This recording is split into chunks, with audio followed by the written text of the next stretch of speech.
I was busy thinking about.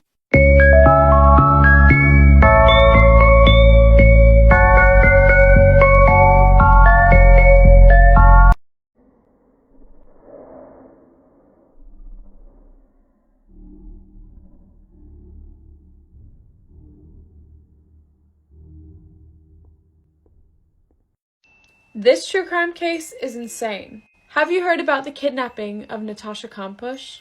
If not, she was the girl who was held captive for 8 years by a truly deranged man.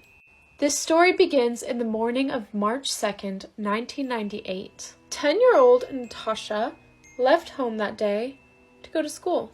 This all takes place in Vienna, by the way. The school got quite concerned when she never showed up. This is when a 12-year-old girl came forward saying that she had seen Natasha be thrown into a van by 2 men. No one quite knows why she said 2 because even Natasha herself said that it was only 1 man. A massive search started right away. Nearly 800 different vans were examined, including the van that she had been kidnapped in.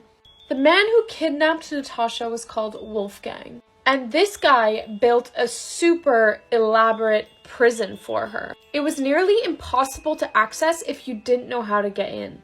The room he had built was only 54 square meters, and it was completely soundproof with no windows. It was so soundproof that he was able to have guests over without them knowing a thing. And Natasha tried to make noise. She spent the first weeks screaming at the top of her lungs, hoping that someone would hear her. But she'd soon realized that there was no point. For the first 6 months, she wasn't allowed out of this room once.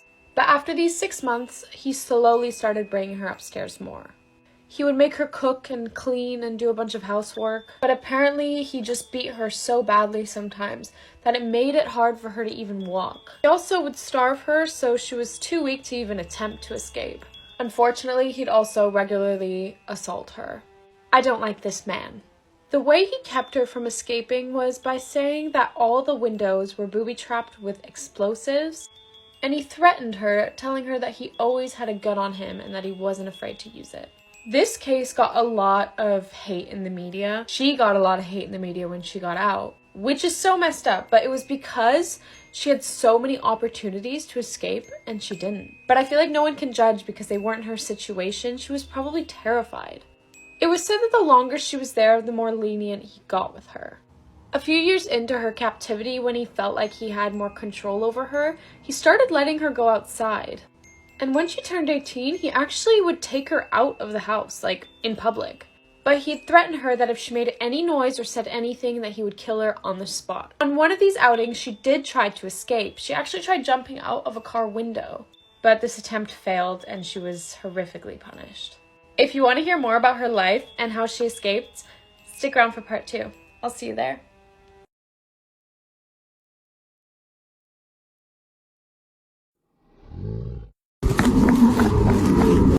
Sarah, I can't breathe, babe. Oh. That's what I feel like when you chewing on me. Sarah! Fuck you! Something breathe, Sarah! Yeah. This woman killed her boyfriend by leaving him to suffocate in a suitcase. Hi, I'm Meg. I cover true crime. Let's get into this shocking case. And I want to know your opinions. Was this an accident?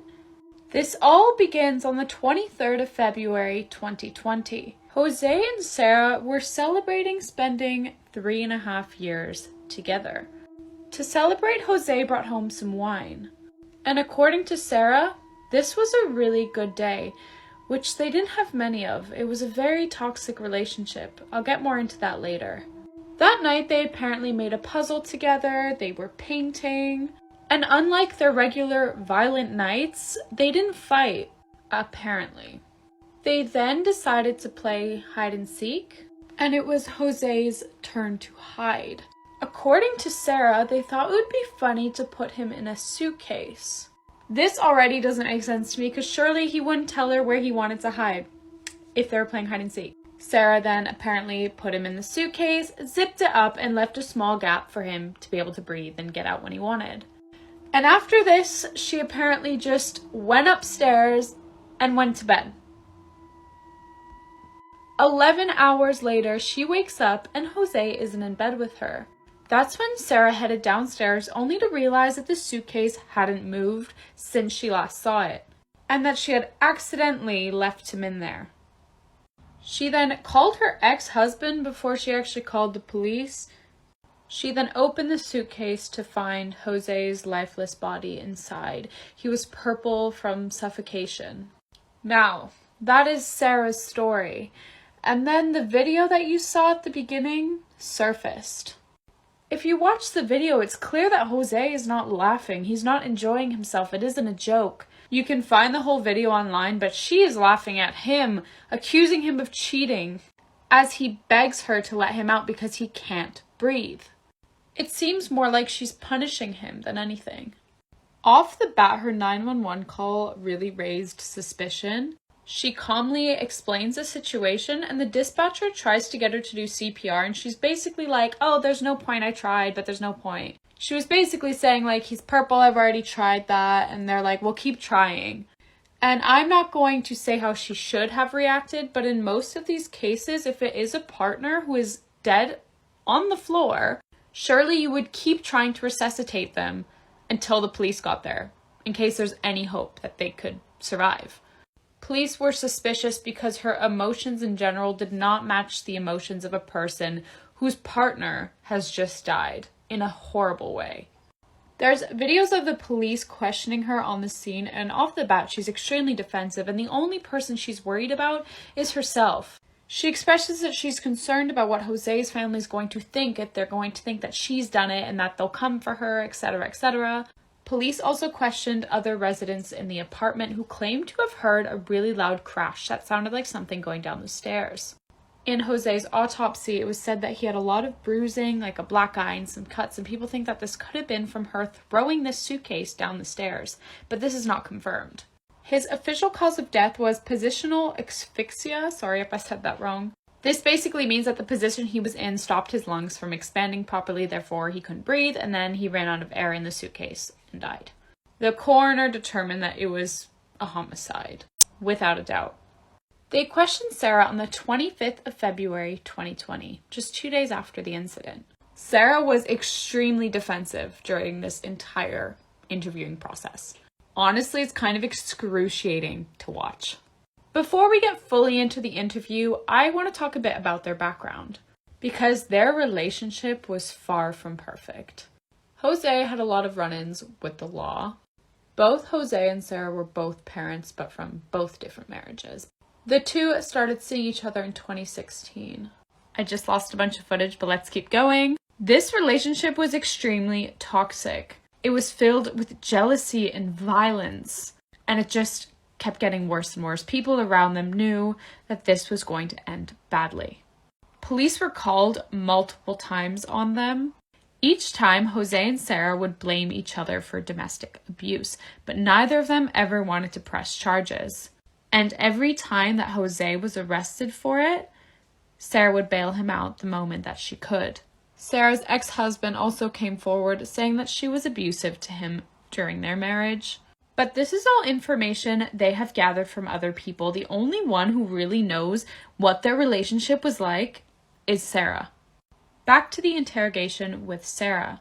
Off the bat, Sarah just explained how she saved Jose, how she bailed him out of jail 3 times, how she was making him a better person, how she attended every hearing, etc., etc. Now, anyone would know that her hide-and-seek story just does not make sense if you watch that whole video.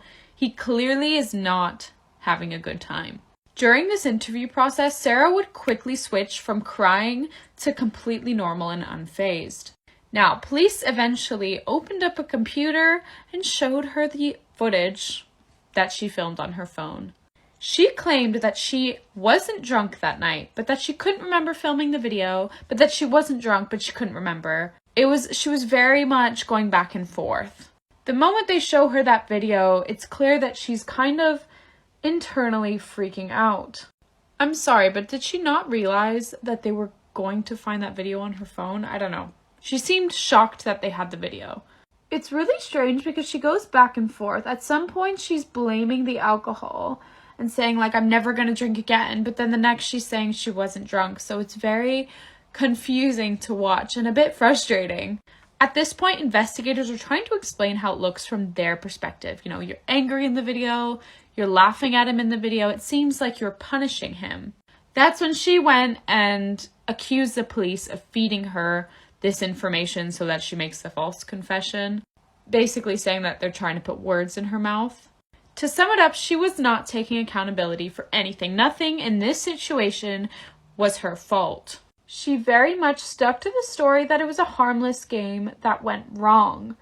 None of her story is adding up. The police are believing nothing. But it's kind of clear she knows she's going to get jail time, and she's trying to lessen her sentence by saying that it was an accident. Because by claiming this, she could get out of a first-degree murder charge. I would love to sit here and tell you that I know what she's been charged with, but I don't. She's been put up for second-degree murder, but the actual trial isn't until next month. Let me know down below if you guys will want an update video on how the trial went and what her final verdict is. But for now, I would love to hear your thoughts in the comments. What do you guys think of the whole situation? I think that because it is involving domestic abuse, it is a very touchy subject. Because from what I can tell, there was violence from both ends. So let me know down below and comment what case you want me to cover next. I'm now going to be featuring some products I've used today that I really like. If you guys don't have this yet, seriously, I've talked about it so much. You need to get it. Your eyebrows will not budge if you have this. It's also really good. I do like slick back buns, which you guys have probably seen in my past videos. This is great for little flyaways. So this is today's featured product. If you want to know any other products I've used today, I have a video pinned at the top of my page with every product that I use on a daily basis. Also, guys, I've cut and dyed my hair, and I'm so happy with it. Let me know what you guys think of it down below. I love it. And I love these. Oh, what does my hairdresser call them? Oh, she calls them money pieces. I love my money pieces. Anyways, that's the video for today, and I'll see you guys in the next one. Thanks for watching, guys. Bye-bye.